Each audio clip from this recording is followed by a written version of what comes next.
नमस्कार, न्यूज के इकलौते फैमिली शो न्यूज की पाठशाला में आप सभी का स्वागत है। मैं हूं सुशांत सिन्हा।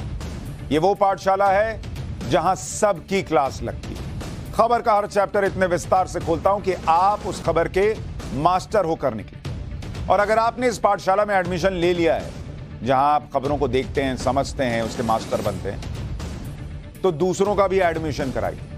ये पाठशाला बड़ी जरूरी है। पीएम मोदी का वो नया फैसला आज आपको बताऊंगा जिस पर बवाल मचा है।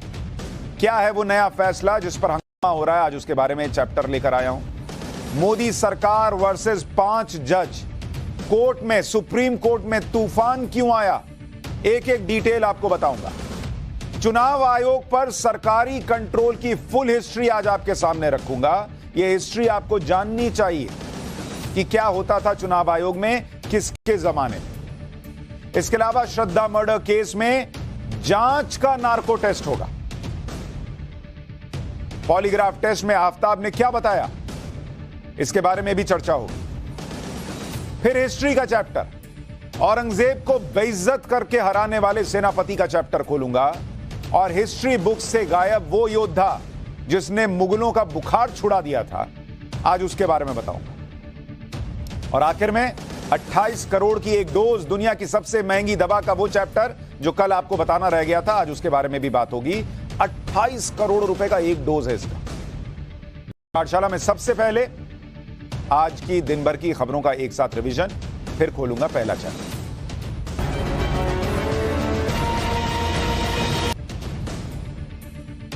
राजस्थान के मुख्यमंत्री अशोक गहलोत ने एक बार फिर से सचिन पायलट पर निशाना साधा है। अशोक गहलोत ने यह कह दिया कि सचिन पायलट गद्दार हैं और कभी भी मुख्यमंत्री नहीं बन सकेंगे। कांग्रेस हाईकमान ऐसे आदमी को मुख्यमंत्री नहीं बना सकता। गद्दार वर्ड यूज कर दिया। अशोक गहलोत के इस बयान पर कांग्रेस के मीडिया प्रभारी जयराम रमेश ने कहा कि इस मामले को पार्टी के अंदरूनी फोरम पर सुलझाया जाए। तिहाड़ में बंद दिल्ली सरकार के मंत्री सत्येंद्र जैन पर पहली बार गृह मंत्री अमित शाह ने बयान दिया। टाइम्स नेटवर्क के समिट में अमित शाह ने कहा कि सत्येंद्र जैन पर केजरीवाल और उनकी पार्टी को जवाब देना चाहिए। अमित शाह बोले कि सत्येंद्र जैन जेल में बंद हैं, जेल मिनिस्टर हैं और जेल मंत्री के पद से इस्तीफा नहीं दे रहे हैं। इस पर तो सवाल पूछा जाना चाहिए। दिल्ली के ऐतिहासिक जामा मस्जिद में लड़कियों की एंट्री पर जारी नोटिस को लेकर विवाद हो गया। जामा मस्जिद के मेन गेट पर एक नोटिस लगा दिया गया था कि अकेली लड़की या लड़कियों के आने पर पाबंदी। इस नोटिस पर दिल्ली महिला आयोग ने मस्जिद के इमाम को नोटिस जारी किया था। जामा मस्जिद के प्रवक्ता ने इस नोटिस का बचाव करते हुए कहा कि यह आदेश उन लड़कियों को लेकर है जो इस इबादत की जगह को मीटिंग पॉइंट के तौर पर इस्तेमाल कर रही थी और यहां आकर गाने आने पर वीडियो बना रही थी। मस्जिद प्रशासन की तरफ से भी कहा गया कि जो लड़कियां इबादत के लिए यहां आती हैं उन पर यह पाबंदी नहीं है। हालांकि टाइम्स नाउ नवभारत पर हमने यह मुद्दा उठाया और अब जामा मस्जिद के प्रशासन ने यह फैसला वापस ले लिया। उत्तराखंड में वक्फ बोर्ड के तहत आने वाले मदरसों में अगले शिक्षा सत्र से एनसीईआरटी का सिलेबस और ड्रेस कोड लागू होगा। वक्फ बोर्ड के अध्यक्ष शादाब शम्स ने कहा कि शुरुआत में 7 मदरसों को मॉडर्न स्कूल की तर्ज पर चलाया जाएगा। इन मदरसों में दूसरे धर्म के बच्चे भी पढ़ सके। बॉलीवुड एक्ट्रेस ऋचा चड्ढा अपने एक ट्वीट के कारण विवादों में गिर गई हैं। दरअसल सेना के उत्तरी कमान के commander lieutenant general Upendra Dwivedi ने कहा था कि अगर सरकार आदेश दे तो सेना पीओके में कार्रवाई करने के लिए तैयार है। इसी बयान पर ऋचा चड्ढा ने ट्वीट करते हुए लिखा कि गलवान सेज हाय। ऋचा चड्ढा का यह ट्वीट वायरल हुआ। आरोप लगा कि ऋचा ने सेना का अपमान किया है। सोशल मीडिया पर ऋचा चड्ढा को ट्रोल किया गया, विवाद बढ़ा, एफआईआर हो गई। बाद में ऋचा चड्ढा ने अपना ट्वीट डिलीट कर दिया और स्टेटमेंट जारी करके कहा कि उनका इरादा सेना का अपमान करने का नहीं था। अगर किसी को ठेस पहुंची है तो वो माफी मांगे। पाकिस्तान के प्रधानमंत्री शहबाज शरीफ ने लेफ्टिनेंट जनरल आसिम मुनीर को नया सेना प्रमुख नियुक्त कर दिया है। आसिम मुनीर पाकिस्तान की खुफिया एजेंसी आईएसआई के प्रमुख रह चुके हैं। पाकिस्तान के मौजूदा आर्मी चीफ जनरल बाजवा 29 नवंबर को रिटायर हो रहे हैं। जनरल बाजवा पिछले 6 साल से पाकिस्तान की सेना के प्रमुख रहे। जनरल बाजवा का कार्यकाल विवादों से भरा रहा। बाजवा पर आरोप लगे कि उनके इशारे पर ही 2018 के चुनाव के नतीजों में धांधली की गई, जिसके बाद इमरान खान प्रधानमंत्री बने। उनके परिवार के लोगों के करोड़पति बन जाने की खबरें आई, जिसके बारे में मैंने आपको पाठशाला में बताया था। ईरान की महसा अमीनी की मौत हत्या नहीं थी, बल्कि उसकी मौत नेचुरल थी। यह दावा ईरान के उप विदेश मंत्री अली बगेरी ने किया। अली बेगरी ने कहा है कि पश्चिमी मीडिया ने हमारे खिलाफ माहौल बनाया। उन्होंने कहा कि महसा अमीनी की मौत की वजह पश्चिमी ताकतें हैं। पुलिस हिरासत में महसा अमीनी की मौत के बाद ही ईरान में हिजाब के खिलाफ प्रदर्शन तेज हो गए थे, जो अब भी जारी। तो ये हो गया दिन भर की खबरों का रिवीजन और अब पाठशाला की पहली क्लास और इसमें पीएम मोदी के उस नए फैसले का चैप्टर जिस पर बवाल मच गया है। मोदी सरकार वर्सेस 5 जज, कोर्ट में तूफान क्यों आया है, इसके बारे में आपको डिटेल से बताऊंगा। और क्यों बता रहा हूं डिटेल से, ये क्यों देश के लिए जरूरी है ये चैप्टर देखना, इसके बारे में भी बताऊंगा।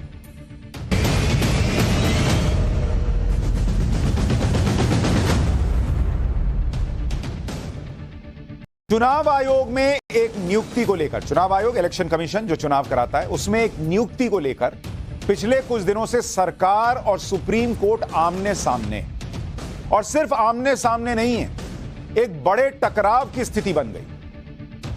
आज आपको सुप्रीम कोर्ट में क्या चल रहा है इसकी डिटेल बताऊंगा तो आप हैरान रह जाएंगे कि इतनी बड़ी खबर की कोई चर्चा नहीं कर रहा। और यह देश से जुड़ा बहुत बड़ा मसला है, मुद्दा है। सुप्रीम कोर्ट में क्या हुआ यह आपको जानना चाहिए, क्योंकि सुप्रीम कोर्ट यह जानना चाहता है कि चुनाव आयोग में जो नियुक्ति हुई, जो प्रधानमंत्री ने फैसला लिया, वो किस आधार पर की गई। और सरकार को लगता है कि यह जानने का काम सुप्रीम कोर्ट का नहीं है। और सरकार भी बहुत टाइट जवाब दे रही है। सब बताऊंगा अभी डिटेल। आपको भी हैरानी हो रही होगी कि ऐसा क्या, कौन सी नियुक्ति हो गई भाई जिसे लेकर इतना विवाद हो रहा है। सबसे पहले आपको इसी के बारे में बताता हूं। यह विवाद चुनाव आयोग में अरुण गोयल नाम के अफसर की नियुक्ति को लेकर, जिनकी फोटो आप देख रहे हैं, ये अरुण गोयल है, इनकी नियुक्ति हुई है। अब आप कहेंगे इस नियुक्ति में क्या है, सुप्रीम कोर्ट में क्या हुआ, डिटेल में आऊं। उससे पहले आपको बता देता हूं कि इस देश के अंदर जो चुनाव होता है, जो इलेक्शन होता है, वो चुनाव कौन कराता है? वो चुनाव कराता है चुनाव आयोग। ये चुनाव आयोग कराता है। और इसी चुनाव आयोग में एक जो होते हैं वो मुख्य चुनाव आयुक्त होते हैं। मुख्य चुनाव आयुक्त जिन्हें आप सीईसी कहते हैं, चीफ इलेक्शन कमिश्नर, ये मेन हो गए। और इनके साथ जो है और चुनाव आयुक्त हो सकते हैं। कितने हो सकते हैं इसकी संख्या निर्धारित नहीं है, लेकिन इनकी हेल्प के लिए, इनकी मदद के लिए और चुनाव आयुक्त हो सकते हैं, 2, 3, 4 जिस तरह से। तो अभी 2 हैं। तो ये 2 चुनाव आयुक्त हैं। अब इन्हीं में से एक पद को अभी भरा गया है, जिसको लेकर सारा हंगामा हो रहा है। मुख्य चुनाव नहीं, ये मुख्य चुनाव आयुक्त तो हैं, बने हुए ऑलरेडी हैं। एक चुनाव आयुक्त की नियुक्ति पर इस वक्त बवाल हो रहा है, जिस पर अरुण गोयल को बैठाया गया है इस कुर्सी पर। अब अरुण गोयल को बैठाने पर विवाद क्या हुआ, देखिए 19 नवंबर को ही उनको चुनाव आयुक्त बनाया गया। और मैंने बताया कि एक मुख्य चुनाव आयुक्त के अलावा 2 चुनाव आयुक्त होते हैं, उनमें से एक ये होगा। और ये जो पद था चुनाव आयुक्त का, ये पद मई से खाली था। लेकिन चूंकि ऑलरेडी सीईसी हैं, मुख्य चुनाव आयुक्त हैं, तो ऐसा नहीं था कि भाई चुनाव आयोग कैसे चलेगा। सीईसी मेन देख रहे थे काम। एक चुनाव आयुक्त और थे, एक पद खाली था। इसी पद पर पंजाब कैडर के आईएएस हैं अरुण गोयल, इनको नियुक्त किया गया। अरुण गोयल इससे पहले मिनिस्ट्री ऑफ हेवी इंडस्ट्रीज में सचिव रह चुके हैं। अब पहला बेसिक प्रश्न आपके मन में आएगा कि इसमें बड़ी बात हुई क्या भाई? इस तरह की नियुक्तियां तो होती रहती हैं, तो फिर क्यों यह नियुक्ति सुप्रीम कोर्ट में बहस का मुद्दा बन गई? क्यों इस पर इतना विवाद हो गया कि मुझे ये चैप्टर खोलकर बताना पड़ रहा है? इसको डिटेल में समझिए। चुनाव आयोग में नियुक्तियों के लिए कॉलेजियम सिस्टम जैसी या कॉलेजियम जैसे सिस्टम की मांग वाली याचिकाएं डाली गई और इस पर सुप्रीम कोर्ट की संवैधानिक पीठ सुनवाई कर रही है। इसी बीच चुनाव आयुक्त के तौर पर अरुण गोयल की नियुक्ति हो गई, जिसके खिलाफ याचिकाकर्ता ने सवाल उठा दिया। याचिकाकर्ता का आरोप था कि कोर्ट में जब सुनवाई चल रही है तो सरकार ने जल्दबाजी में चुनाव आयुक्त अरुण गोयल की नियुक्ति की है। विवाद इसलिए भी हो गया क्योंकि चुनाव आयुक्त बनने से एक दिन पहले ही अरुण गोयल ने वीआरएस यानी वॉलंटरी रिटायरमेंट लिया। उन्हें दिसंबर में रिटायर होना था। 18 नवंबर को अरुण गोयल ने वीआरएस लिया, 19 नवंबर को उन्हें चुनाव आयुक्त बनाया गया और 21 नवंबर को उन्होंने पद संभाल लिया। अब सुप्रीम कोर्ट ने यह कहा कि यह बहुत तेजी में हुआ है, बहुत जल्दबाजी में हुआ है और इसलिए सवाल उठ रहे हैं। यह सुप्रीम कोर्ट पूछ रहा है। सुप्रीम कोर्ट ने यह कह दिया कि एक ही दिन में नियुक्ति कैसे हो गई, इतनी जल्दबाजी की जरूरत क्या थी? चुनाव आयुक्त का पद 15 मई से खाली था, 15 मई से 18 नवंबर के बीच क्या हुआ? सुप्रीम कोर्ट ने अरुण गोयल की नियुक्ति से जुड़ी फाइल सरकार से मंगवा ली। सुप्रीम कोर्ट ने कहा कि वो जानना चाहता है कि इसमें कुछ हैंकी पैंकी यानी कुछ गड़बड़ी तो नहीं, अंग्रेजी में कहते हैं हैंकी पैंकी तो नहीं है, कुछ गड़बड़ी नहीं है ना भाई। अगर सरकार सही है तो डरने की जरूरत नहीं और कुछ छुपाने की जरूरत नहीं है। तो सरकार और सुप्रीम कोर्ट आमने सामने दिखने लगे। जो बातें सुप्रीम कोर्ट के अंदर हुई, एक एक डिटेल सुनिए। जबरदस्त बहस चल रही है अंदर, और इसी को लेकर पिछले 2 दिन में सुप्रीम कोर्ट में तीखी बहस हुई। संवैधानिक पीठ ने चुनाव आयुक्त के तौर पर गोयल की नियुक्ति में लाइटनिंग स्पीड यानी बिजली की रफ्तार से दिखाई गई तेजी पर सवाल उठाए। इस पर सरकार की तरफ से अटॉर्नी जनरल वेंकट रमणी ने बेंच से आग्रह किया। अटॉर्नी जनरल सरकार का पक्ष रख रहे वकील जो होते हैं, तो वेंकट रमणी ने बेंच से आग्रह किया कि सर आप पूरी प्रक्रिया को देखिए एकाग्रता में, नियुक्ति प्रक्रिया के पूरे मुद्दे को देखे बिना टिप्पणी मत कीजिए, यह सरकार की तरफ से वकील ने कहा। इस मामले में जब अटॉर्नी जनरल सरकार का पक्ष रख रहे थे, तभी याचिकाकर्ता के वकील प्रशांत भूषण ने दलीलें रखने की कोशिश की। अब आप सोचिए कितना हीटेड आर्गुमेंट हो रहा होगा, अंदर तापमान कितना बढ़ा हुआ होगा कि प्रशांत भूषण जब बीच में बोलने लगे तो इस पर अटॉर्नी जनरल ने प्रशांत भूषण से कह दिया कि कुछ देर के लिए अपना मुंह बंद रखिए, होल्ड योर माउथ।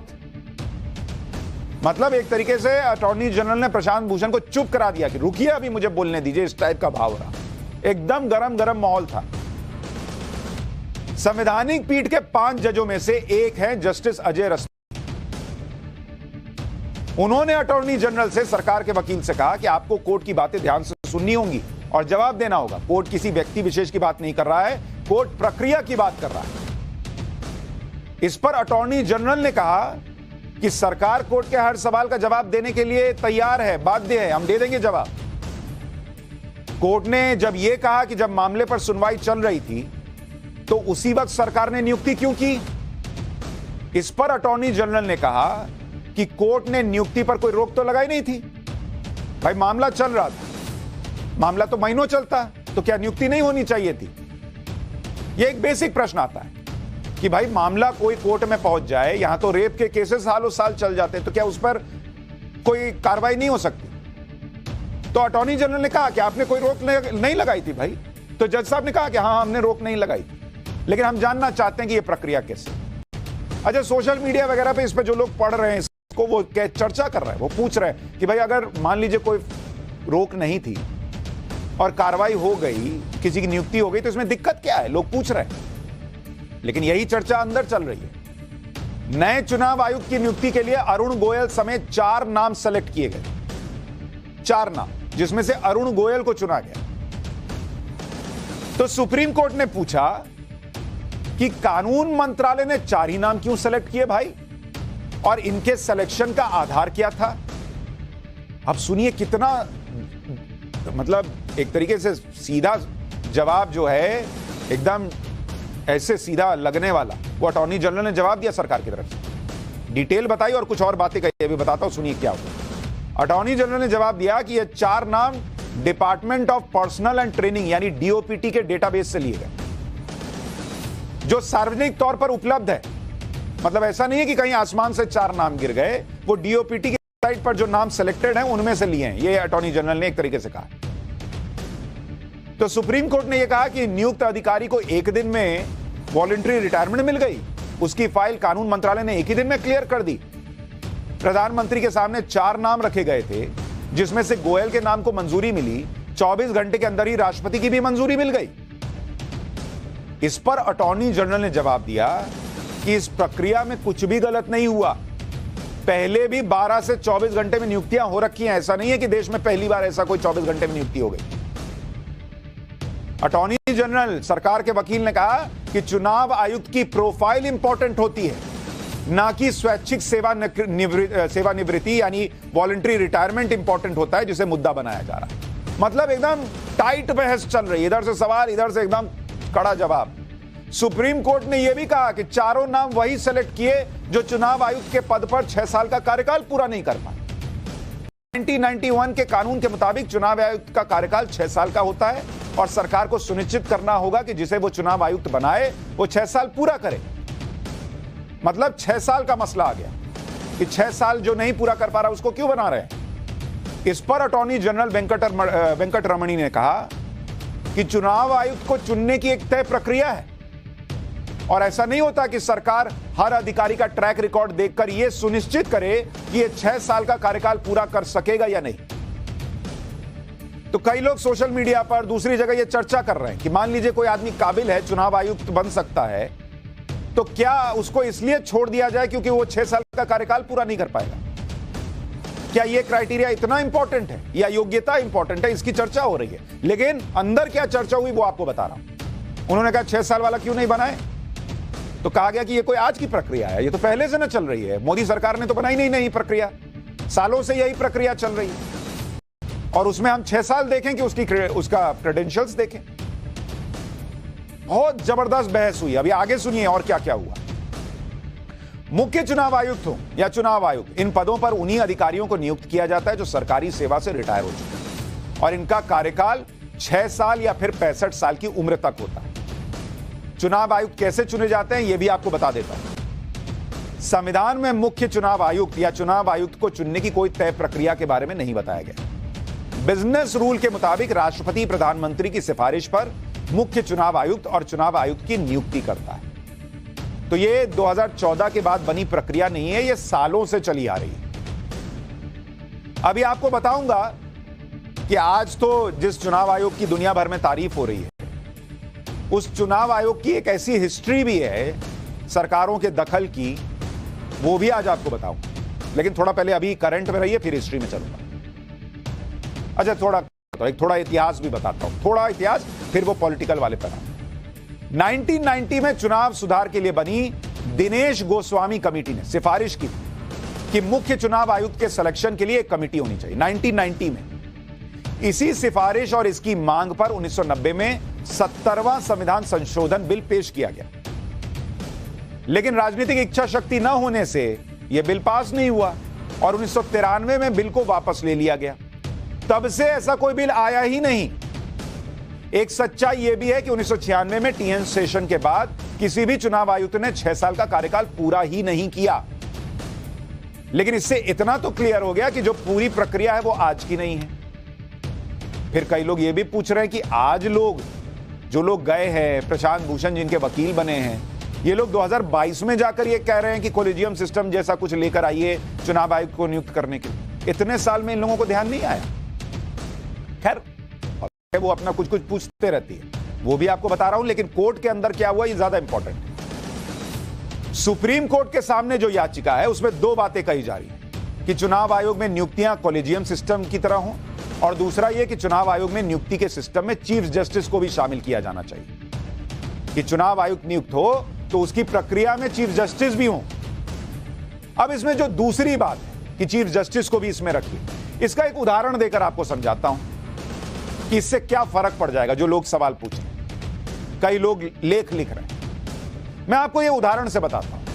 आपने सुना होगा इस देश में एक चीज है जिसका नाम बार बार आता है और वो है CBI, central bureau of investigation. सब लोग कहते हैं ना सीबीआई से जांच कराइए, सीबीआई से जांच कराइए। इस सीबीआई का एक डायरेक्टर होता है, सीबीआई डायरेक्टर। इस सीबीआई डायरेक्टर की नियुक्ति कैसे होती है?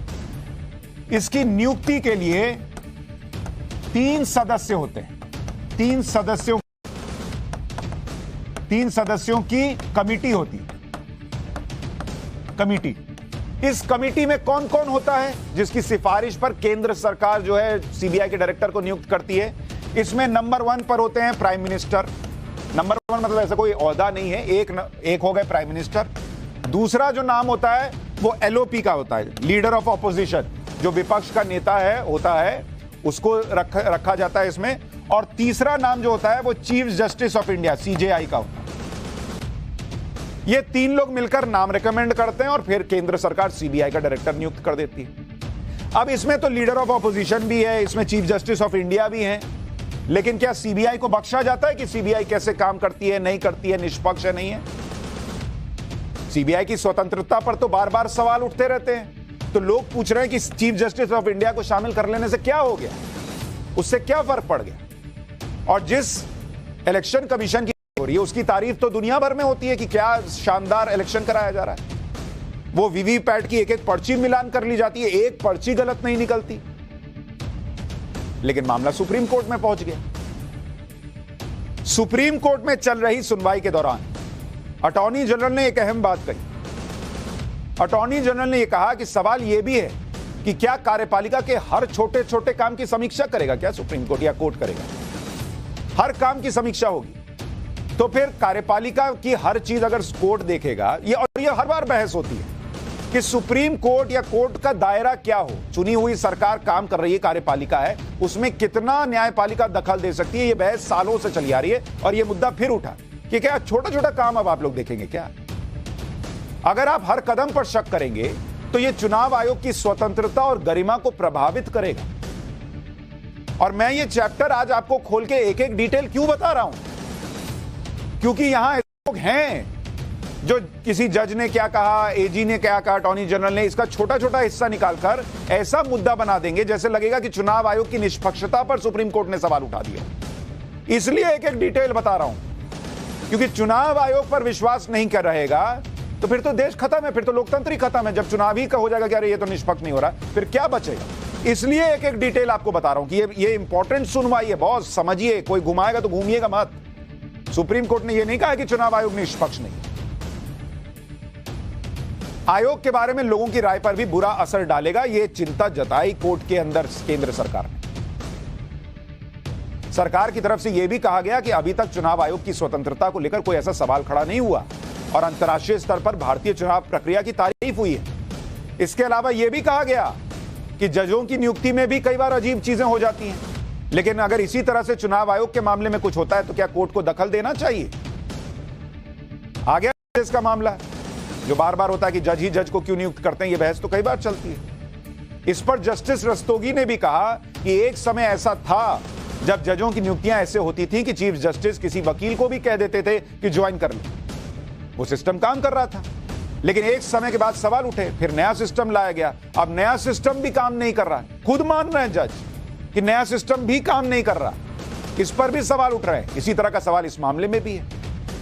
लेकिन फिर चर्चा जब जस्टिस ये कह रहे थे तो ये होने लगी कि जो सिस्टम नहीं काम कर रहा है जजों की नियुक्ति का और जज खुद मान रहे हैं, उसमें भी कोई छेड़छाड़ हो नहीं पा रही। लेकिन जिस चुनाव आयोग पर कोई ऐसा बड़ा कोई दाग नहीं लगा, उसमें चुनाव आयुक्त की नियुक्ति कैसे होती है, क्या होती है, इस पर चर्चा चल रही है। वैसे ये बहुत विरोधाभास है कि एक संवैधानिक संस्था दूसरी संवैधानिक संस्था की चयन प्रक्रिया के बारे में पूछे। यह भी एक चुनौती है। अगर आप देखेंगे कि एक तरफ कौन है, एक तरफ है सुप्रीम कोर्ट जो सवाल पूछ रहा है, जिसके पास लोग गए हैं कि भैया जो चुनाव आयुक्त नियुक्त होता है इसकी प्रक्रिया तय होनी चाहिए, और दूसरी तरफ जिस पर प्रश्न उठ रहे हैं वो चुनाव आयोग है। और ये दोनों जो हैं ये संवैधानिक संस्थान है। दोनों संविधान के अनुच्छेद 324 में संविधान इसमें अनुच्छेद 324 है। अनुच्छेद 324 ये सब पढ़ा कीजिए, ये सब जानना चाहिए। अनुच्छेद 324 संविधान का है जिसमें चुनाव आयोग का जिक्र है। तो यह संवैधानिक संस्था है। और संविधान के अनुच्छेद 124 में सुप्रीम कोर्ट का जिक्र है। यह भी संवैधानिक संस्था है। तो कई जानकार प्रश्न पूछ रहे हैं कि अब एक संवैधानिक संस्था दूसरी संवैधानिक संस्था में कैसे नियुक्ति होगी, क्या होगा। अगर इसका प्रश्न उठाएगी तो ये तो मामला गड़बड़ा जाएगा। ये इधर से पूछेंगे, वो उधर से पूछेंगे, ये क्या चलेगा इस देश में। अब जो लोग चुनाव आयोग में नियुक्ति के लिए कॉलेजियम सिस्टम की मांग कर रहे हैं, उन्हें यह भी पता होगा कि सुप्रीम कोर्ट के जजेस की नियुक्ति कॉलेजियम सिस्टम के आधार पर होती है, और इस सिस्टम पर सवाल भी उठ चुके हैं। जजों की नियुक्ति के कॉलेजियम सिस्टम की आलोचना इसलिए होती है क्योंकि इसमें आरोप लगते हैं कि इसमें चयन प्रक्रिया में पारदर्शिता का अभाव है। जजों की नियुक्ति का क्या आधार है ये नहीं पता चलता। इसमें भाई भतीजावाद की संभावना होती है, यह आरोप लगता है। इसमें नियुक्ति पर सार्वजनिक विवाद होने की संभावना होती है।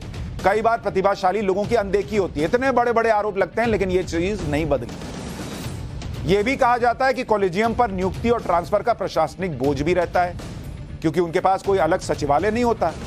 उनके पास अपना कोई इंटेलिजेंस गैदरिंग मैकेनिज्म नहीं होता जिससे वो कैंडिडेट्स का पर्सनल और प्रोफेशनल बैकग्राउंड चेक कर सके। बंद कमरे में फैसले हो जाते हैं। कई बार कॉलेजियम सुप्रीम कोर्ट में नियुक्ति के लिए सिर्फ हाई कोर्ट के सीनियर मोस्ट जजेस को देखता है, जिससे दूसरे प्रतिभाशाली जजेस और वकील नजरअंदाज हो जाते हैं। ये आरोप लगते रहे, लेकिन उस सिस्टम को कोई छू नहीं सकता। अभी हाल में कानून मंत्री किरण रिजिजू ने भी कहा था कि कॉलेजियम प्रणाली की प्रक्रिया बहुत अपारदर्शी है। दुनिया में कहीं भी जज जजों की नियुक्ति नहीं करते। जजों का प्राथमिक कर्तव्य न्याय देना होता है, ना कि जजों की नियुक्तियों को तय करना। आधे से अधिक समय जज न्याय देने के बजाय जजों की नियुक्ति में समय बिताते हैं, यह कानून मंत्री का बयान है। लेकिन सुप्रीम कोर्ट ने सुनवाई के दौरान, यह डिटेल आपको बता दी, आगे भी बताऊंगा जब इसमें कुछ चीजें आएंगी, लेकिन इसी सुनवाई के दौरान पूर्व चुनाव आयुक्त टीएन सेशन का भी जिक्र है। सुप्रीम कोर्ट ने कहा कि देश में कई मुख्य चुनाव आयुक्त हुए हैं, लेकिन टीएन सेशन कभी कभार ही होते हैं और कोर्ट नहीं चाहता कि कोई सरकार चुनाव आयोग को दबाने की कोशिश करे। हमारी टीम को, पाठशाला को, कि बहुत सारे ऐसे लोग होंगे जो टीएन सेशन के बारे में नहीं जानते हो। आज आपको टीएन सेशन के दौर वाले चुनाव आयोग के बारे में भी जानना चाहिए। इससे आपको पता चलेगा कि एक वो दौर भी था जहां मुख्य चुनाव आयुक्त कानून मंत्री के दरवाजे पे बैठा रहता था। और ये मैं नहीं कह रहा हूं, ये टीएन सेशन कह के गए। और यही टीएन सेशन है जिन्होंने चुनाव आयोग का काया पलट कर दिया। ये वो दौर था जब कांग्रेस की सरकार का चुनाव आयोग में सीधा दखल हुआ करता था। आरोप लगता है चुनाव कब होंगे, चुनाव कैसे होंगे, ये सब केंद्र सरकार तय किया करती थी। आपको जानकर हैरानी होगी कि इसी देश में एक दौर वो भी था जब मुख्य चुनाव आयुक्त केंद्रीय कानून मंत्री से मिलने के लिए उनके ऑफिस के बाहर बैठकर इंतजार करते थे।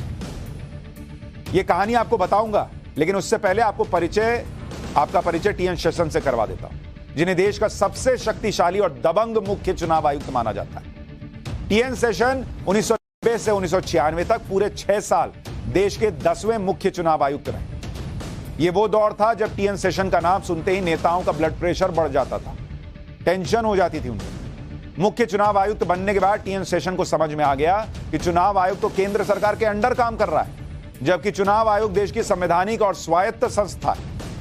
आप सोचिए कि उस वक्त की सरकार का हाल यह था कि केंद्र की दखलंदाजी को रोकने के लिए टीएन सेशन ने संविधान के अनुच्छेद 324 की शक्ति को डिटेल में समझा और यह पाया कि चुनाव आयोग को चुनाव करवाने, चुनाव प्रबंधन और उनकी दिशा तय करने का पूरा अधिकार है। इसमें केंद्र सरकार दखल नहीं दे सकती। 1993 में टीएन सेशन ने एक 17 पेज का आदेश जारी किया और इसमें कहा गया कि जब तक सरकार चुनाव आयोग की शक्तियों को मान्यता नहीं देती, तब तक देश में कोई भी चुनाव नहीं कराया जाएगा। अड़ गए वो। नतीजा यह हुआ इस आदेश का कि पश्चिम बंगाल की राज्यसभा सीट पर चुनाव नहीं होने दिया उन्होंने, जिस वजह से उस समय केंद्रीय मंत्री रहे प्रणब मुखर्जी को अपने पद से इस्तीफा देना पड़ गया। इस फैसले से प्रधानमंत्री नरसिम्हा राव और कांग्रेस सरकार बुरी तरह चिढ़ गए। और सुनिए, 1995 में टीएन सेशन ने ऐलान किया कि बिहार विधानसभा चुनाव 4 फेज में होगा। तब विधानसभा चुनाव 1 फेज में हो जाता था और इसके पीछे सबसे बड़ा कारण यह था कि बिहार में बूथ कैप्चरिंग को रोकना है, इसलिए 4 फेज में इलेक्शन कराओ। टीएन सेशन के इस फैसले से लालू प्रसाद यादव बहुत नाराज हो गए। आप में से बहुत लोग बूथ कैप्चरिंग नहीं जानते होंगे। वो पेपर में वोट पड़ता था, आते थे लोग बंदूक लेके बिहार में, धाएं धाएं सब बाहर, धड़ाधड़ छापा पड़ा और हो गया बूथ कैप्चर और पड़ गया वोट। यह दौर होता था, टीएन सेशन ने उसको बदला। इस घटना के बाद देश के कई नेताओं ने टीएन सेशन को पागल तक कह दिया। यह वो दौर था जब चुनाव अधिकारी सरकारों के इशारे पर काम करते थे। एक इंटरव्यू में टीएन सेशन ने खुद खुलासा किया था कि वो जब कैबिनेट सेक्रेटरी थे, सुनिएगा, जब कैबिनेट सेक्रेटरी थे, तब तत्कालीन प्रधानमंत्री ने कहा कि मैं चुनाव आयोग को जाकर, यानी मतलब टीएन सेशन से कहा कि चुनाव आयोग को जाकर बता दो कि मैं फलाना फलाना तारीख को चुनाव करवाना चाहता हूं। डेट बताने कहा कि जाओ बता दो इस डेट को चुनाव कराना चाहता हूं। प्राइम मिनिस्टर कह रहे हैं, ये टीएन सेशन ने इंटरव्यू में कहा था। तब टीएन सेशन ने कहा कि हम ऐसा नहीं कर सकते, हम चुनाव आयोग को सिर्फ ये बता सकते हैं कि सरकार चुनाव के लिए तैयार है, डेट वगैरह क्या होगा ये चुनाव आयोग तय करेगा। चुनाव की तारीख जाकर बता दो, ये कहने वाले प्रधानमंत्री कौन थे आपको पता है? उनका नाम था राजीव गांधी।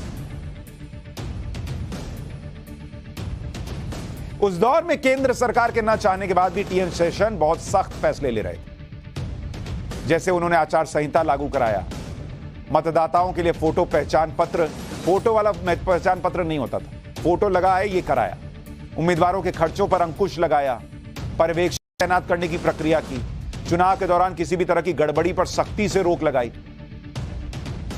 फोटो पहचान पत्र को लेकर तो टीएन शेषन का सरकार से इतना टकराव हो गया कि उन्होंने कह दिया कि अगर सरकार फोटो वाले मतदान पहचान पत्र लाने में देर करती रहेगी तो वो लोक प्रतिनिधित्व अधिनियम के 37 को ले आएंगे, जिससे चुनाव आगे बढ़ाए जा सकते हैं या नहीं भी कराए जा सकते। तभी ज्यादातर लोगों को पता चला था कि चुनाव आयोग नाम की कोई संस्था भी होती है जो न सरकार से डरती है न किसी और के दबाव में आकर काम करती है। वैसे चुनाव आयोग में दखल देने की परंपरा नेहरू के समय से ही शुरू हो गई। 1947 में देश की आजादी के बाद कांग्रेस सरकार जल्द से जल्द चुनाव चाहती थी, इसलिए नेहरू ने उस समय भारत के पहले मुख्य चुनाव आयुक्त सुकुमार सेन को कहा कि मार्च 1951 से पहले चुनाव की सारी तैयारी खत्म कर दो। डेडलाइन दे दी।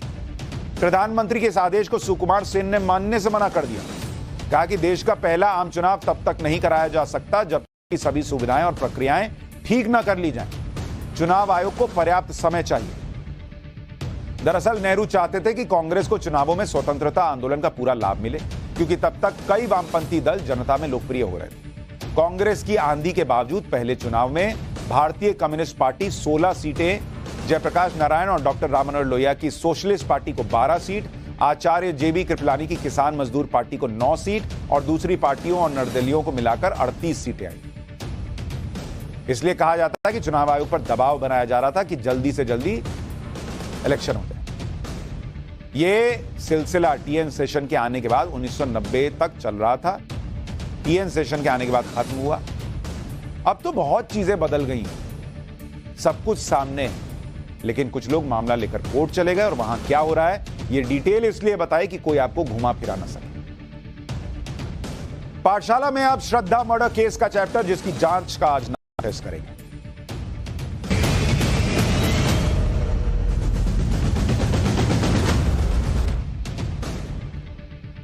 श्रद्धा मर्डर केस का खुलासा हुए 10 दिन से ज्यादा हो गए। आरोपी आफ्ताब जो है वो 10 दिन से पुलिस की कस्टडी में है। ये दूसरा हफ्ता है कि इस केस की जांच चल रही है। आफ्ताब का पॉलीग्राफ टेस्ट हो गया है आज, जिसमें मशीनें लगाकर लाइट डिटेक्टर टेस्ट किया जाता है और आरोपी के बयानों की सच्चाई परखी जाती है। लेकिन इससे पहले आप देखिए कि जिसने श्रद्धा के 35 टुकड़े किए वो कितनी बेफिक्री में दिख रहा है। ये फोटो आप देख रहे हैं, ये आदमी मास्क लगाए हुए ऐसे खड़ा है, ये आफ्ताब है। ये 2 दिन पहले की तस्वीर है जब पुलिस उसे रोहिणी की फॉरेंसिक साइंस लेबोरेटरी लेकर गई। लैब से बाहर आते हुए आफ्ताब एकदम बेफिक्र दिख रहा है। पुलिस वालों से बात कर रहा है, हाथ ऐसे करके बाहर निकल रहा है, इधर उधर देख रहा है, कौन देख रहा है नहीं देख रहा है। शादी वर्दी में खड़े पुलिस वाले से बात करता है। ये आदमी आपको देख के लग रहा है कि ये टेंशन में है, तनाव में है, ये प्रेशर में है? देख के लग रहा है आपको? कैजुअल अंदाज में पुलिस वाले से बात कर रहा है। देखिए कैसे खड़ा है, आराम से, जैसे नहीं होता कि कोई चचा उचा से बात कर रहा है, यहाँ गए थे, पढ़ाई किए हैं, अभी नौकरी का कुछ हुआ नहीं, उस टाइप से बात कर रहा है। कहीं से बॉडी लैंग्वेज से ये आदमी आपको लग रहा है कि इसने अपना जुर्म कबूल लिया है। 80% सबूत पुलिस को मिल गए होंगे। इस केस में 10 दिन की जांच में कई थ्योरीज आ चुकी और कई नई थ्योरी आती जा रही हैं। जैसे एक नई थ्योरी आई है श्रद्धा मर्डर केस की। इन थ्योरीज को सुनिए। श्रद्धा मर्डर केस, अब इसमें नई थ्योरी आई, नई थ्योरी। अब ये नई थ्योरी क्या कह रही है भाई? ये नई थ्योरी कह रही है कि आफ्ताब ने 5 चाकू से श्रद्धा के शरीर को काटा, कि 5 चाकू था और उसने उससे आफ्ताब ने श्रद्धा के टुकड़े कर दिए। अरे भाई, पुलिस ने आफ्ताब के फ्लैट से 5 बड़े चाकू बरामद कर लिए, ये कहा जा रहा है। ये चाकू किचन में रखे हुए थे जो बेहद शार्प है। इनकी लंबाई 5 से 6 इंच। आफ्ताब के फ्लैट से बरामद किए गए चाकुओं को जांच के लिए भेज दिया गया। अब फॉरेंसिक टीम ही बता पाएगी कि क्या इन चाकुओं का इस्तेमाल आफ्ताब ने श्रद्धा की बॉडी को काटने के लिए किया या नहीं किया। लेकिन ये जो जांच चल रही है, जरा इसका आप नार्को टेस्ट कीजिए कि ये कितनी सही दिशा में जा रही है, सही बातें निकल कर आ रही हैं या नहीं आ रही। आप खुद सोचिए कि जिस हथियार से श्रद्धा के शव के टुकड़े किए गए, वो 10 दिन में अभी मिल नहीं पाया और कहा जा रहा है 80% केस सॉल्व हो गया। अच्छा, इतना ही नहीं, अभी तक कहा जा रहा था कि आफताब एक आरी खरीद के लाया, उससे 2 दिन काटता रहा बॉडी को, उसका सिर फ्रिज में रख दिया। ऐसी ऐसी थ्योरीज निकल कर आ रही थी। अब अचानक 10 दिन बाद 5 चाकू की एंट्री हो गई है कि उसने एक नहीं कई हथियारों से श्रद्धा के टुकड़े टुकड़े किए। तो जिसके पास 5 चाकू थे वो आरी क्यों खरीद के लाया? आरी से काटा तो 5 चाकू की थ्योरी कहां से आई? यानी जो थ्योरीज आ रही हैं वो मैच नहीं हो रही एक के साथ एक। जांच से जुड़ी एक और थ्योरी है कि 80%, थ्योरी नंबर 2, 80% जांच पूरी हो गई। 80% जांच तो तभी पूरी होगी ना भाई जब आपको सबूत मिल गए। कोर्ट में दिल्ली पुलिस ये कह चुकी कि 80% जांच पूरी कर ली गई। ये कैसी 80% जांच पूरी है बॉस, जिसमें अभी पहले आरी से काटा, 5 चाकू से काटने की बात हो रही है। और 80% जांच पूरी हो गई है तो कोई ये बताए कि अगर जांच पूरी हो गई तो ये जो पॉलीग्राफ टेस्ट चल रहा है, ये जो नार्को होना है, ये किस बात के लिए हो रहा है? पॉलीग्राफ टेस्ट और नार्को टेस्ट ये दोनों कोर्ट में एडमिसिबल नहीं होते हैं। और अगर 80% जांच हो गई है तो इसका मतलब आपको सब पता है, सब कुछ सामने आ गया। तो फिर क्या निकाल रहे हैं पॉलीग्राफ टेस्ट में? दिल्ली के रोहिणी में फॉरेंसिक साइंस लेबोरेटरी में आफताब के पॉलीग्राफ टेस्ट का दूसरा सेशन शुरू हो चुका है। बुधवार को यह सेशन नहीं हो पाया था क्योंकि आफताब की तबीयत ठीक नहीं थी। आफताब को पॉलीग्राफ टेस्ट के लिए कल भी बुलाया जा सकता है और 2 दिन में इसकी रिपोर्ट आएगी कि झूठ बोल रहा है कि सच बोल रहा है। तो 80% अगर जांच पूरी हो गई तो अभी झूठी और सच चेक कर रहे हो आप, और इसके बाद नार्को टेस्ट भी करोगे जो सोमवार को होना है। इसका मतलब 80% जांच की बात में डाउट क्रिएट हो रहा है लोगों के मन में। जांच की एक और थ्योरी है सीसीटीवी फुटेज, कि वो दिख गया उस दिन जो है 18 तारीख को सीसीटीवी फुटेज कि रात में बैग टांग के ले जा रहा है। ये वाला फुटेज है, कैमरा 1, 18 अक्टूबर का वीडियो बताया जा रहा है। अब आफताब केस में ये जो सीसीटीवी फुटेज है, इससे पुलिस कह रही है कि बहुत बड़ा सबूत है। सुबह 4 बजे का है और एक बैग ले जाते हुए वो दिख रहा है। जांच करने वालों को शक है कि आफताब श्रद्धा के शव के बचे हुए टुकड़े फेंकने गया था। लेकिन सवाल यह है कि श्रद्धा की हत्या को 18 मई को हुई, वो अक्टूबर तक उसके शव के टुकड़े क्यों रखेगा? 18 मई से 18 अक्टूबर तक वो शव के टुकड़े ही फेंक रहा था, 6 महीने तक फेंक ही रहा है। और ये तो वो टाइम था। और इस बॉक्स में देखिए, बॉक्स देख के लग रहा है कि किसी का शव लेकर जाया जा रहा है। तो एक फुटेज मिल गई है और उसको ऐसा बताया जा रहा है जैसे सबसे बड़ा सबूत मिल गया। अच्छा, एक थ्योरी ये भी चल रही है कि डायरी में लिखता था कि कहां पर बॉडी के पार्ट्स फेंके। तो एक आदमी बॉडी के पार्ट्स फेंक रहा है क्योंकि वो अपनी गुनाह को छुपाना चाहता है, और दूसरी तरफ वो डायरी में लिख के रख रहा है कि कहां कहां फेंका हूं। क्यों? कल को उसको बुक लिखनी है कि मैं कहां कहां फेंका।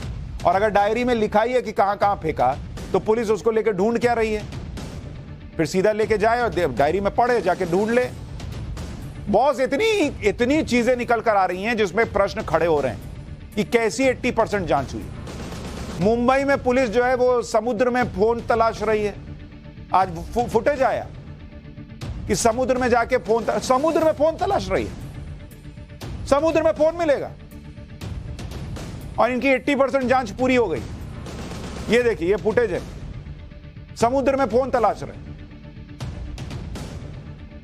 बॉस, अभी भी जितनी डिटेल आ रही हैं उससे ये समझ में नहीं आ रहा कि कौन सी थ्योरी सही है, नहीं है, कौन सी कहानी है, क्या है।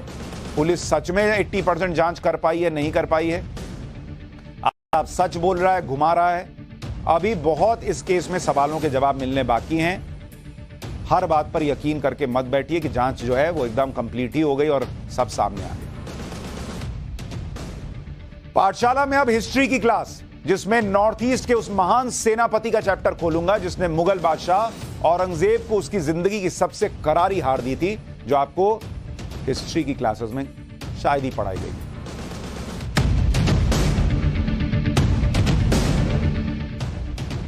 हमें इतिहास की किताबों में यही पढ़ाया गया कि मुगल महान थे, मुगलों का जमकर महिमा मंडन किया गया। जो मैं आपसे कहता हूं कि मुगलों को कूट कूट के दिमाग में भर दिया गया, हमारे भर देते, लेकिन बाकियों को भी तो कूट के भरते, बाकियों को तो झाड़ू मार के हटा दिया। हमें टीपू सुल्तान के बारे में बताया गया, लेकिन हमें यह नहीं बताया गया या पढ़ाया गया ढंग से कि मुगलों ने कभी दक्षिण भारत पर राज नहीं किया, क्योंकि छत्रपति शिवाजी महाराज औरंगजेब के सामने चट्टान की तरह खड़े थे। चोल राजा थे, जिनके बारे में मैंने आपको बताया है, हिंदू चोल राजा दक्षिण में किस तरह से राज कर रहे थे। उसी तरह से मुगल, जिनको इतना महान बताया जाता है, जो दक्षिण में कभी राज नहीं कर पाए, वो कभी पूर्वोत्तर भारत पर भी राज नहीं कर पाए।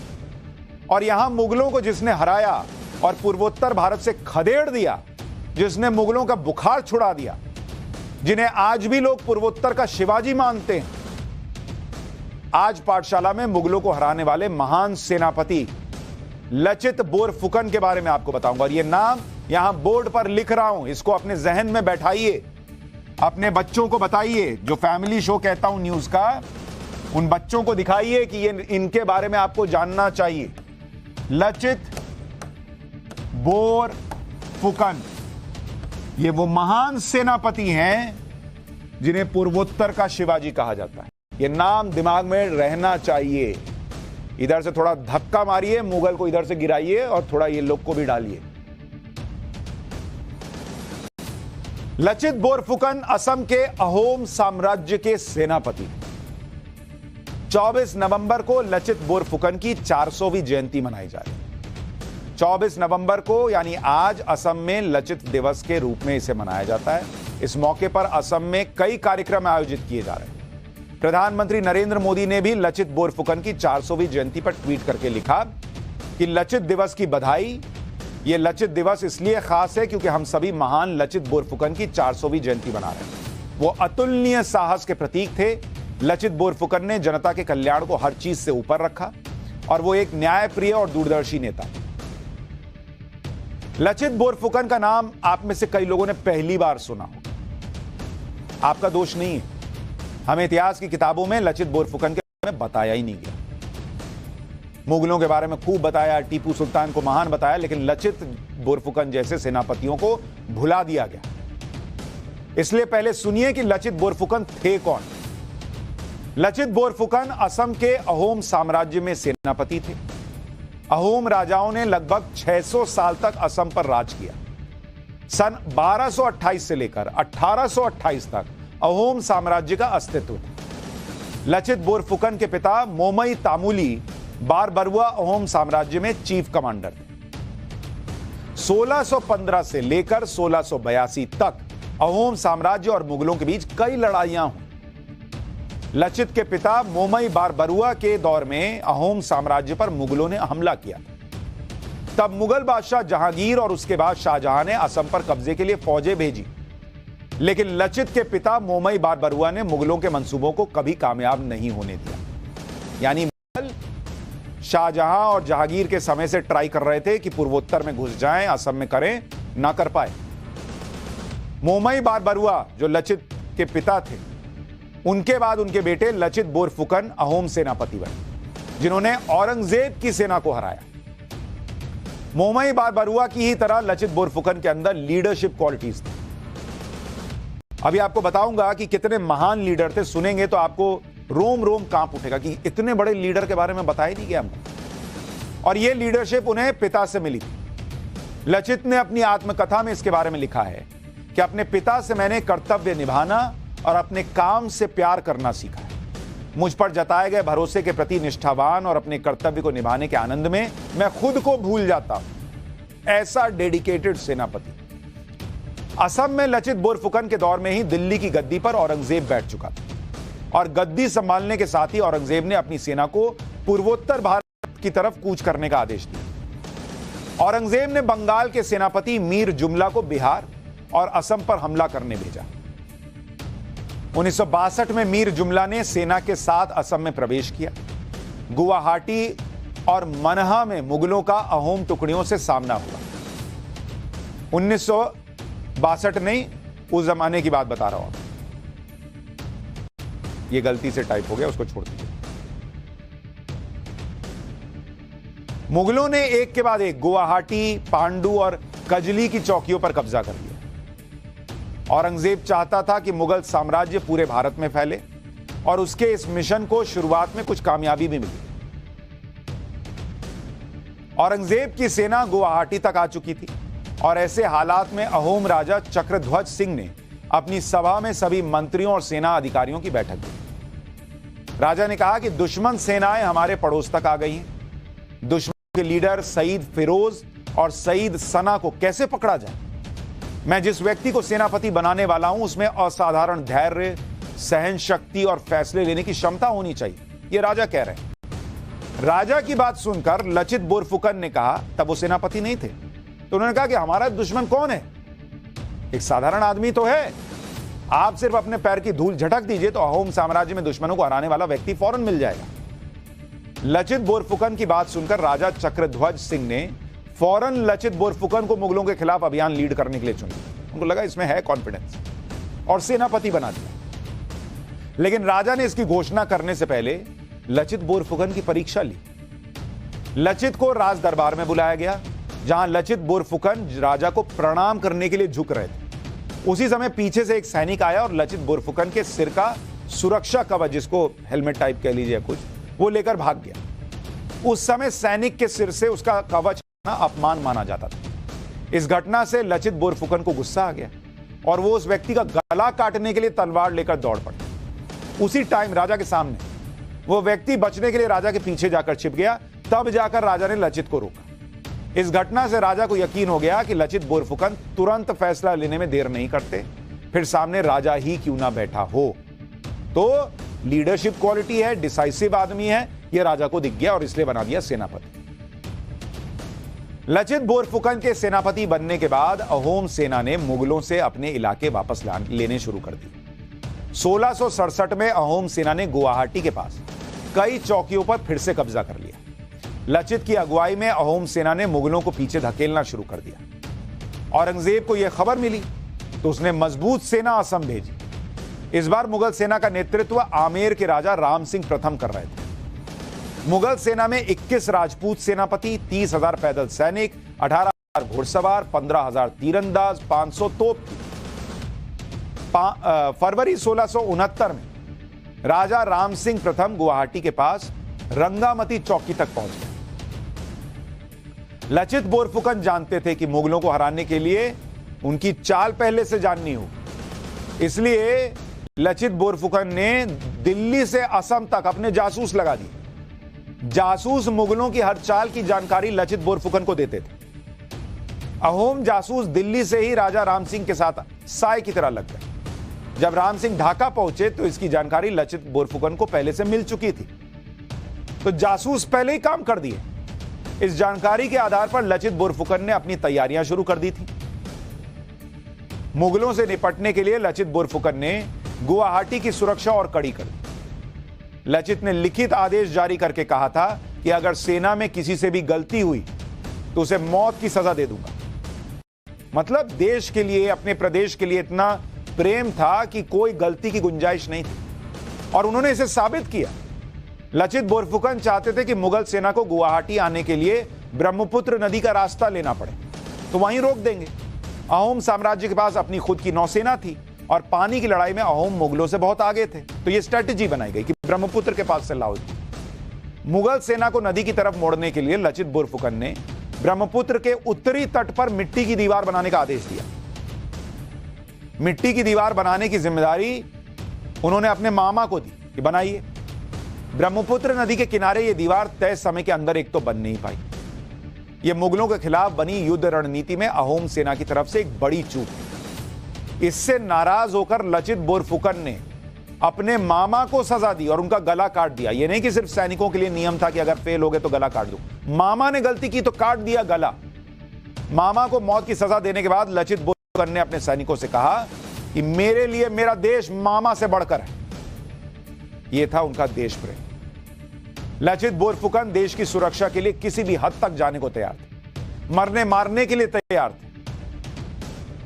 अहोम और मुगलों के बीच घेराबंदी हो चुकी थी। मुगल सेनापति राजा राम सिंह गुवाहाटी में ब्रह्मपुत्र नदी के दक्षिणी किनारे तक पहुंच चुका था। लेकिन इसी बीच अहोम राजा चक्रध्वज सिंह की 1670 में मृत्यु हो गई। इसके बाद उनके भाई उदयादित्य सिंह अहोम राजा बने। 1671 तक लड़ाई में मुगल सेना को बहुत बढ़त मिल रही थी। राजा के निधन से अहोम सेना का मनोबल कम हो रहा था। इसके साथ ही सेनापति लचित की सेहत बहुत खराब हो गई। ऐसे माहौल में अहोम सेना की फॉरवर्ड टुकड़ी से सैनिक भागने लग गए। लेकिन देखिए एक लीडर क्या करता है, सुनिए। सैनिकों के गिरते मनोबल को देखकर लचित बोरफुकन ने अपने सैनिकों को संबोधित करते हुए कहा कि मैं इसी युद्ध स्थल पर मरने वाला हूं और मैंने अपने कर्तव्य को अधूरा छोड़ने के बारे में कभी नहीं सोचा। मैंने चिल्ला पहाड़ी पर अपने लिए जमीन का एक टुकड़ा तय किया है जहां मेरा मृत शरीर आराम करे। अगर मैं जिंदा रह गया, देख रहे हैं कैसे मोटिवेट कर रहा है, अगर मैं जिंदा रह गया तो मैं उन सभी के पीछे आऊंगा जो इस युद्ध क्षेत्र से भाग गए। लचित की यह बात सुनकर सराय घाट में मौजूद अहोम सेना में उत्साह का संचार हुआ और सेना की सभी टुकड़ियां मुगलों से युद्ध के लिए नए जोश के साथ तैयार हो गई। अहोम नौसेना ने मुगलों की सेना पर जोरदार हमला किया जिससे मुगलों में खलबली मच गई। अहोम नौसेना के हमले की तेजी से मुगल सेना बैकफुट पर आ गई। मुगल सेना के जहाज पानी में डूबने लगे।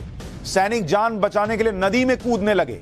जो मुगल सैनिक बच गए उनको अहोम सेना ने 5 किलोमीटर तक खदेड़ दिया। लचित बोरफुकन ने आदेश दिया कि मुगलों को और दूर तक खदेड़ कर आओ।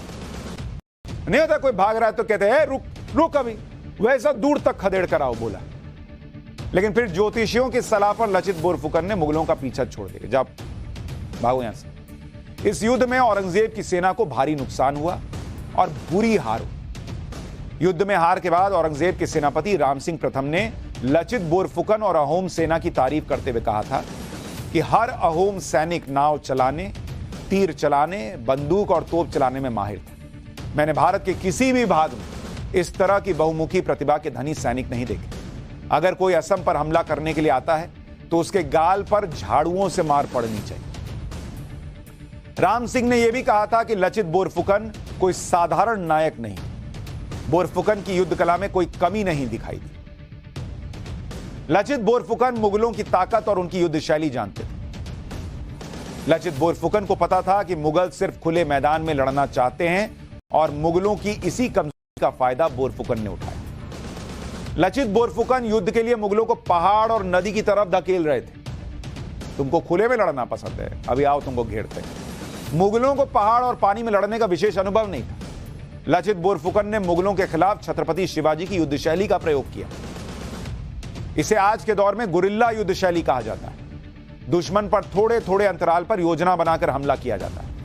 दुश्मन को रणनीति बनाने और विरोधी की लोकेशन पता लगाने का मौका नहीं मिलता। लचित तलवार चलाने में भी माहिर थे। उनके पास हेंग दांग नाम की खतरनाक तलवार थी। यह थी अहोम सेनापति लचित बोरफुकन की बहादुरी। उन्होंने खुद बीमार होने के बाद भी अहोम सेना का मनोबल इतना बढ़ा दिया कि अहोम सेना औरंगजेब की सेना का सफाया कर चुकी थी। लेकिन इतिहास की किताबों में आपको यह नाम जो बोल्ड लेटर में लिखा होना चाहिए था, लचित बोरफुकन, यह इतिहास की किताबों में उस तरह से नहीं मिलता, बहुत ज्यादा लिखा हुआ नहीं मिलता। कभी सोचिएगा कि क्या लचित बोरफुकन के बारे में देश को नहीं जानना चाहिए था? पूछिए, आज डिस्कस कीजिए अपने आप में, आप में से कितनों को लचित बोरफुकन के बारे में पता था? आपके बच्चों को पता है क्या? नेशनल डिफेंस एकेडमी, एनडीए जिसे कहते हैं, आपको पता है उसके बेस्ट कैडेट को कौन सा अवार्ड मिलता है? बेस्ट कैडेट को मिलता है लचित बोरफुकन स्वर्ण पदक। सोचिएगा इतिहास हमें कैसे पढ़ाया गया है। इस इतिहास को जो गलत तरीके से पढ़ाया गया, जानबूझ के नहीं बताया गया, इसका इलाज तो मैं कर दूंगा। पाठशाला में जुड़ते रहिएगा, मैं पूरा इलाज करूंगा। लेकिन अब एक दूसरे इलाज की बात। पाठशाला में अब दुनिया की सबसे महंगी दवा का चैप्टर। आपको यह तो पता है कि कई ऐसी खतरनाक बीमारियां जिनके इलाज में बहुत से लोग घर बिक जाते हैं। लेकिन आज मैं जिस दवा के बारे में बताने जा रहा हूं, उसे खरीदने के लिए बैंक से लोन भी मिलना मुश्किल है।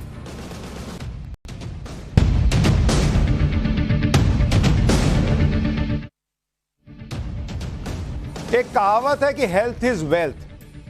यानी पहला सुख निरोगी काया। ऐसा इसलिए कहा जाता है ताकि आप बीमारी से शरीर को होने वाले नुकसान और महंगे इलाज के खर्चे से बच सकें। लेकिन इसके बाद भी कुछ बीमारियां ऐसी होती हैं जो लाख सावधानी रखने के बाद भी हो ही जाती हैं। इनमें से एक बीमारी है हीमोफीलिया बी। यह एक ब्लीडिंग डिसऑर्डर है जिसमें अगर चोट लग जाए तो खून बहना रुकता ही नहीं है। मरीज की जान हमेशा खतरे में रहती है। खून ही बह जाएगा सारा तो कैसे जिंदा रहेगा। अब तक इस बीमारी का कोई पुख्ता इलाज या असरदार दवा थी ही नहीं, लेकिन अब दावा किया जा रहा है कि अमेरिका के वैज्ञानिकों ने इस बीमारी की एक सटीक दवा ढूंढ ली। इस दवा का नाम है हेमजेनिक्स और इस दवा की कीमत है, थोड़ा दिल मजबूत रखिएगा, इस दवा की कीमत है, एक डोज की कीमत है 28 करोड़ 65 लाख 17,000 रुपए।